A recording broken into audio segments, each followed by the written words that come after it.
So we are back again with the weekly podcast. So today I have Arvinder Nirvan with me. So who is a data governance analyst? We will learn about what data governance analyst is, what this role is, and what data means in any sector. So Arvinder, he is very prominent in data analysis, data governance. He's in the banking sector. So we will eventually get into that. So how a data flow in the banking sector. Once one go to the bank, they provide all the information, then all the transaction, all the things happens. But there's a lot that happens in the background. So it is an interesting field. So we will explore it for the school going children, college going children, as well as everybody around. If somebody has some interest, they can always ask the follow-up questions and find if this field is useful for them.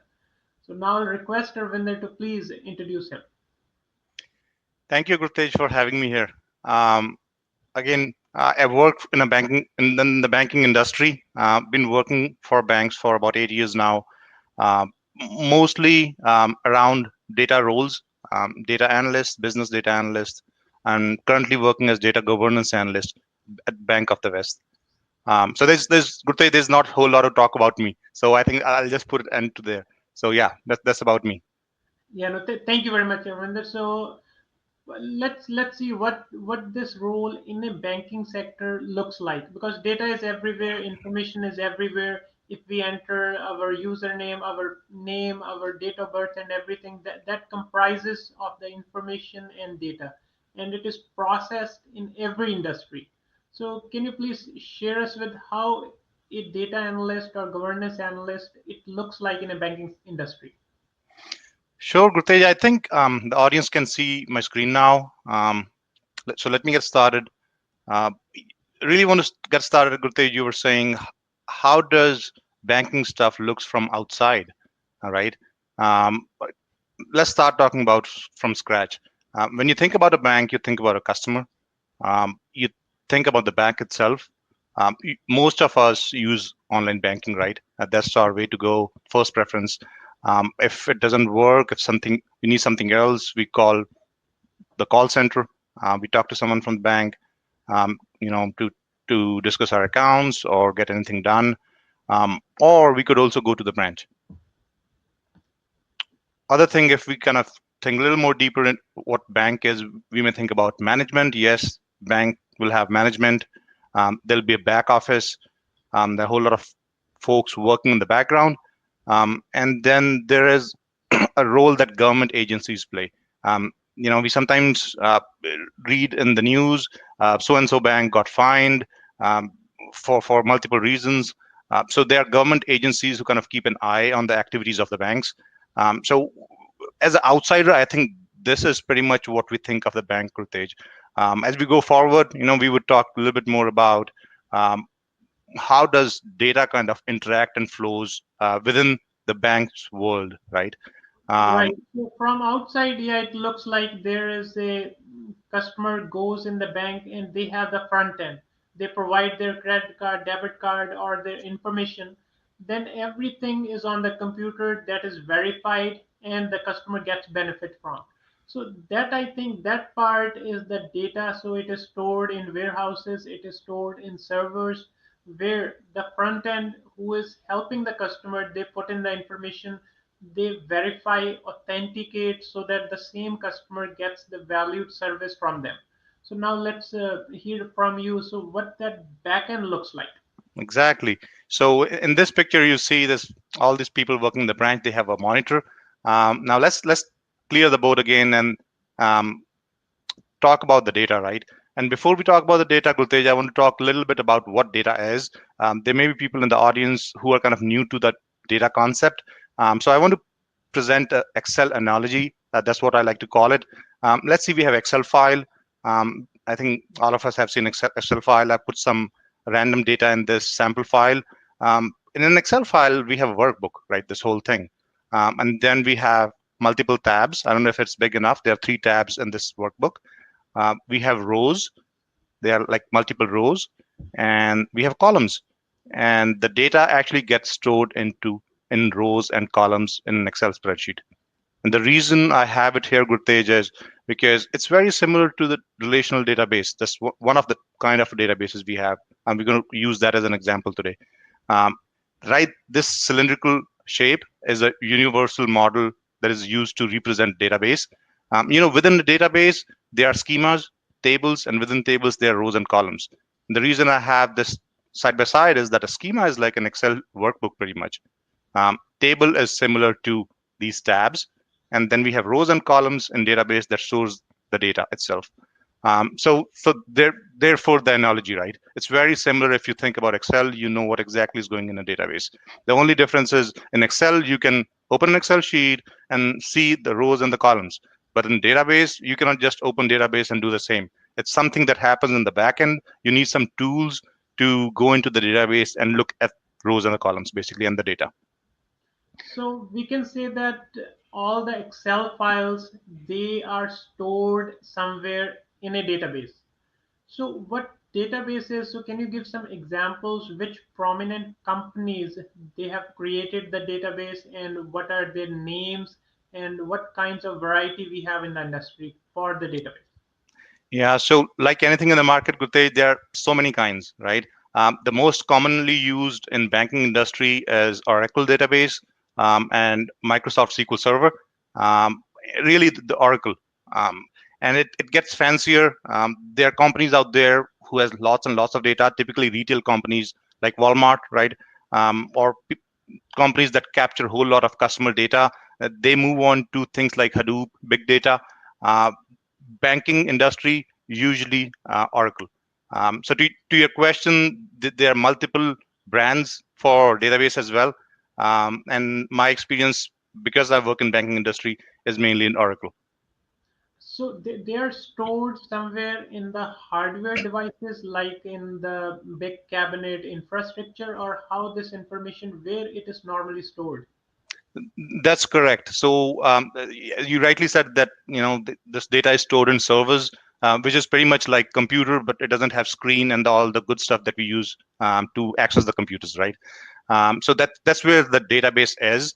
And I think you draw a perfect analogy as well that these Excel spreadsheets, think about it, Excel spreadsheet stored somewhere. So that's exactly what database is.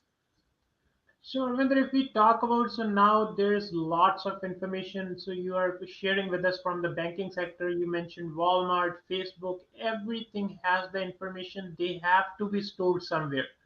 So there's a terminology called cloud computing Mhm. or the cloud database. So what is the difference between the exact data warehouse and the cloud database? So cloud database, Gurtej, is data that is stored offsite, basically. There are companies that sell services. For example, if you have a firm and you don't want to have your own infrastructure, and forgive me if I'm using some technical words here. I want to keep it very simple. So you can choose to have your own database stored physically in a bank's location, for example, or at a data center owned by the bank, or you can choose to use it as a service from an outside party. Um, in that case, you just use their service, and those servers are physically located with some other companies. You just use the service. It would appear that your data is kind of getting stored nowhere. That's why, therefore, the cloud. But it's actually servers. It's not physically located for the company that you work for. Right. No, I was reading a terminology called data farm. So I think like we see the almond farms and peach farms. So these big companies like Amazon or Google or maybe the Oracle, so they have huge infrastructure somewhere. So which is not present at the location where customers are working. All the Excel files or just a smaller example, all the data, all the information that goes there and stored physically at those locations. Mhm. So, yeah, no, it's a huge infrastructure. So now, Arvinder, can you please share how this analogy or how this data works in a banking industry? Sure. Let's go to our next slide and clear the board and start it over again. We have our customer, we have our online banking, contact center, and branch. Let's bring in our management, the government agencies, And this backend team, I replaced it with sales team, and I'll explain you why I did that. Right now, we were talking about this customer coming in, talking to one of these guys here. What essentially this customer is doing is giving information to these people, Gurtej, and these people will enter some of that information in their systems, right? And that turns into data. So let's draw some arrows here. Uh, all the information stored in their systems in the back end gets stored in these databases. Now, I guess it'll be a little easier for the audience to connect with what these cylindrical shapes mean. Um, One interesting thing I want to point out here, Gurtej, is that when we go to a bank, right, we think that whether we want to talk about credit card, savings, checkings, the customer service person seems to be going to the similar screen and using the same system, right? One would think that or assume that all the information goes into the same application, but that's not true. Um, there are numerous applications that your standard customer service representative at the bank will use. From the backend standpoint, in this example, and this is not an actual infrastructure of any bank. This is a general example. Uh, in this example, all the credit card data gets stored in one database because this call center person is using a separate application for credit card processes. Savings, checkings, mortgages, they all have their own applications in this example. And therefore, they get saved separately in different databases. So that's how it gets very complicated in the back end. Now, let me add a little bit more detail here. Now, the data in these different databases got to be used by management, for example, right? Management has certain needs. They want to pull some reports and take actions, make decisions based on those reports. Uh, but the challenge with the management is that they don't just want credit card data. They don't just want savings data. They want kind of all of it, right? And in a way that is meaningful to them. Let me add some arrows here. So Gurtej, what we are seeing here is data marts. First one, management reporting, regulatory reporting, and sales reporting. Now, Gurtej, let me draw another analogy here, right? You go to Walmart, for example, right?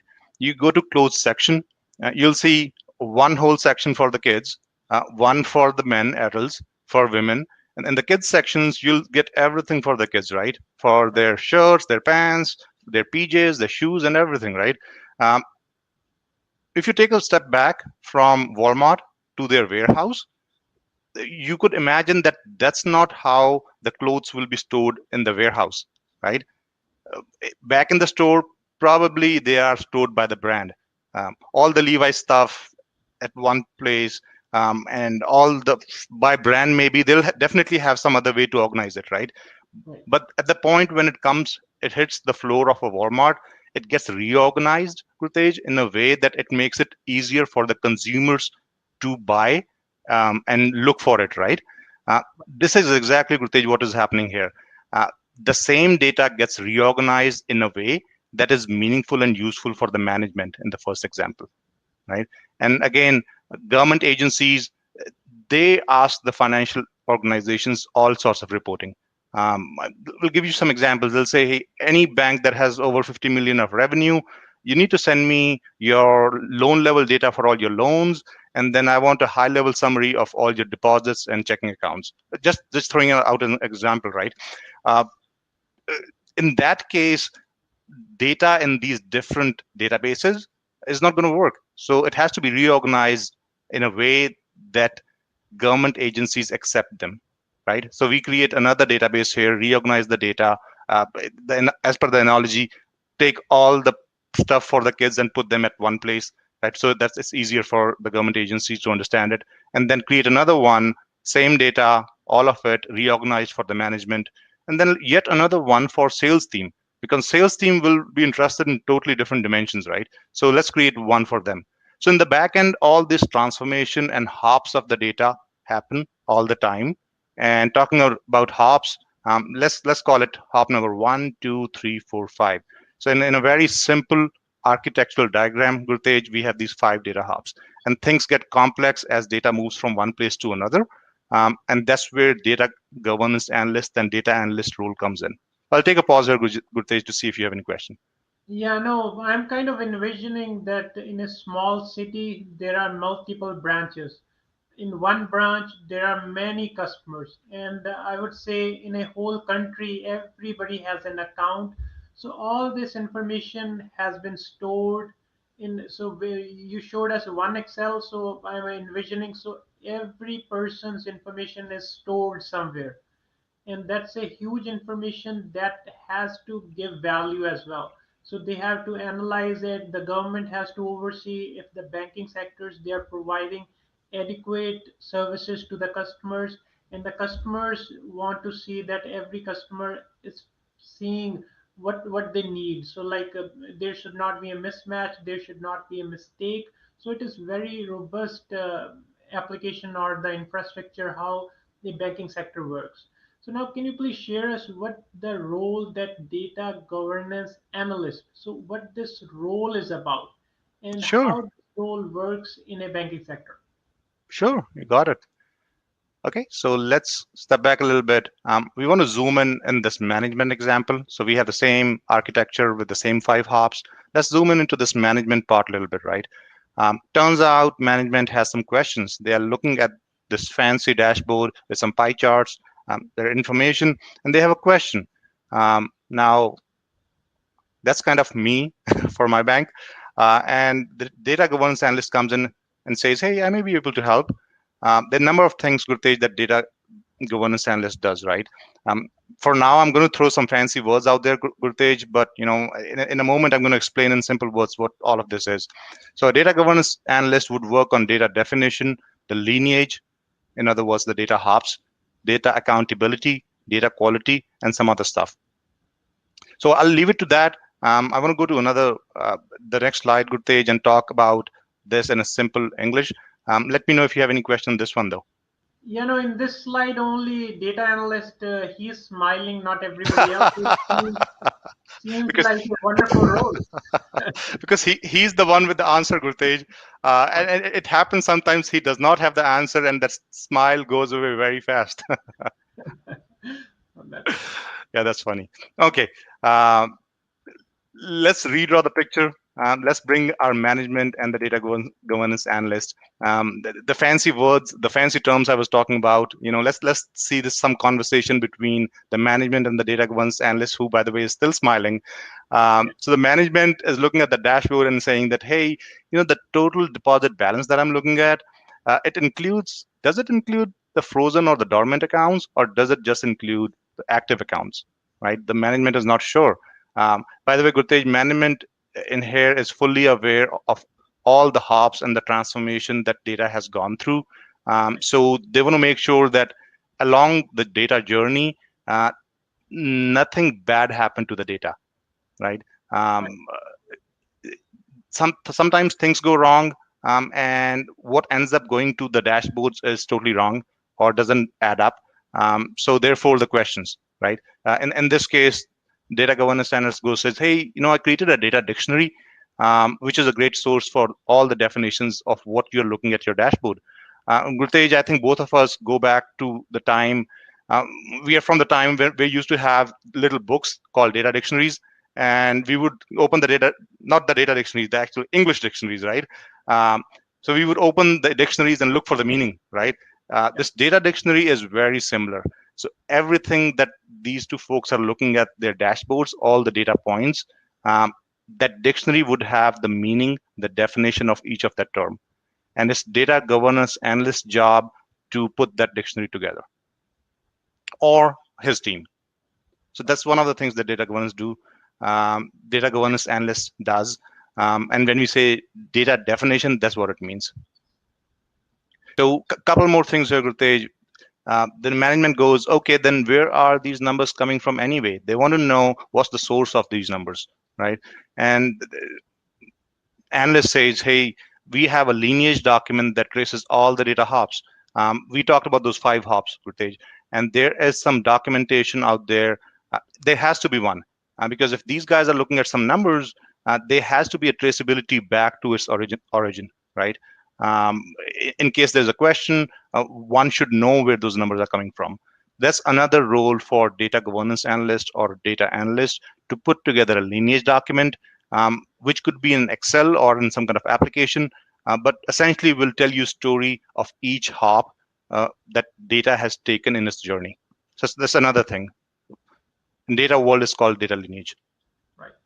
And lastly, if we have any concern, where do we go? There's a data quality concern. Where do we go? Again, the data governance analyst comes to the rescue. One of the key job of data governance team, Krutej, is to maintain list of owners, data owners. We saw all those hops of data, and at each point there has to be some people, a team, or a person who's responsible for the data within that periphery, right? So if there's something wrong, it's like a plumbing job. There's a pipeline. We know where the blockage is. Once we identify where the blockage is, the next thing is to identify who's the owner of that area, right? If we don't know who the owner is, who's going to fix it? We don't know who to involve to get the fix done, right? So it's the job of data governance analyst uh, to make sure that for each data hub, there are actual owners documented, they are in the loop, they are on board. If any question or issue comes up, folks should be able to go back to those data owners to get the remediation done. So Ravinder, the role of a data analyst, so that seems to be very important because they have to make sure that every customer gets their valued service because it's money involved. The other thing is their personal information, their social security, everything is there. And it's not some customer, it's the whole country. So if we are talking about the banking sector, yeah, you have to follow the governance rules and play around with lots and lots of information. So if you say in every day, in one day, so what would be the roles of a data governance analyst in a day-to-day activity? What kinds of things a data governance analyst do in a bank? Sure, Gutej, and that's exactly what we have on our next slide. What does a data governance analyst do in a typical day? Stage whole lot of meetings. We talked about data owners and the consumers. In this example, it was the management to understand their needs, to find that blockage. In our example, we use a plumbing example. So meetings with data owners, data consumers, other teams, performing data analysis. We briefly touched upon that we can see Excel sheet just by opening it up, right? But for database, we need a tool and write a little code to actually look at the data and do some analysis on it. So it's called SQL code. We do a lot of SQL querying on the databases, sometimes to understand how the data is flowing, sometimes to do some root cause analysis when there's a problem.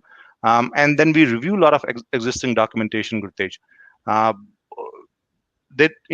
one thing I noticed here is that uh, within probably it's a common thing.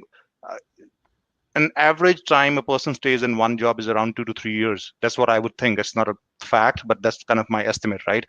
People move on. They take their knowledge with them. What they leave behind is documentation. It's very important for a data governance analyst to be able to access those documentation and review it so that they understand and know what the person before them knew, right? So there's a whole lot of reviewing the documentation to understand the data flow, for example. Um, and then we'd already talked about creating data dictionary, data lineage. Then we create process documents as well, presentations, and answering ad hoc questions, just while we saw in the previous slide, right? And yeah, that's pretty much a typical day of a data governance analyst.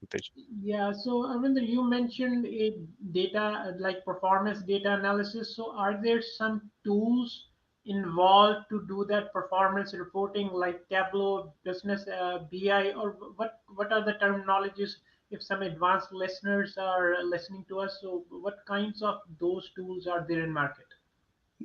Yes, you're right, Kritesh. There are various tools. I would categorize them into two parts. One, they're a little more fancier, right? You mentioned Tableau. Tableau, OBIE, Crystal Reports, they have these nice screens where users can go in and pull the data. It's like a very visual thing. And they can pull, for example, if you want to know the sales by branch, right?